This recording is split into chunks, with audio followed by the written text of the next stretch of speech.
There's usually a problem. Once the military tastes political power, it is very hard to contain them after that. This war is not in any way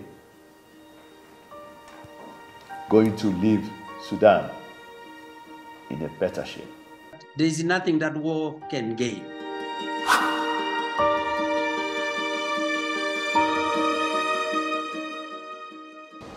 We underscore the need for the international community to support Kenya, IGAD, and the African Union in the ongoing efforts to resolve that conflict. As the region of IGAD in particular, this is an issue at home.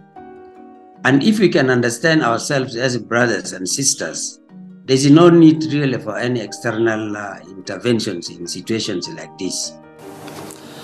All parties must put the interests of the Sudanese people first, and that means peace, a return to civilian rule.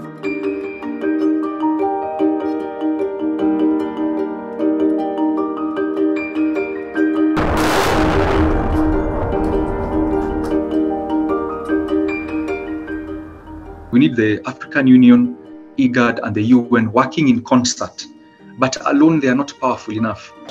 We are working with all stakeholders, engaging with the people of Sudan through different groups, working with the political parties, and working with our partners on one condition: that this is not the time to take sides between the Sudanese armed forces or the rapid support forces. Rather, this is the time to call for silencing the guns collectively.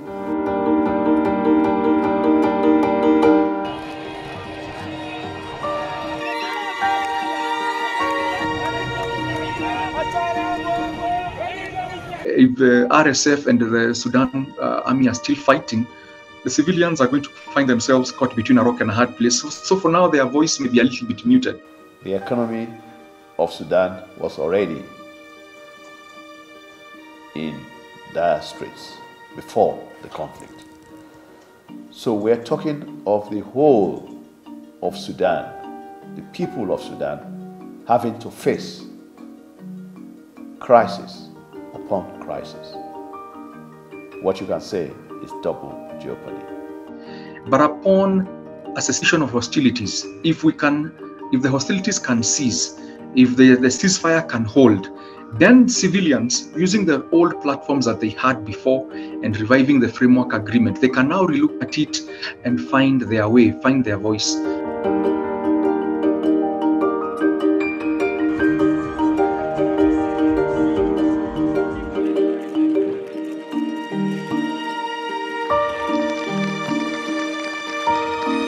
Democracy is becoming increasingly an illusion, an elusive illusion for the Sudanese people. So I am seeing once again a new transitional caretaker government, probably trying to iron out the internal issues before Sudan is ready for civilian, for democracy and for civilian rule again.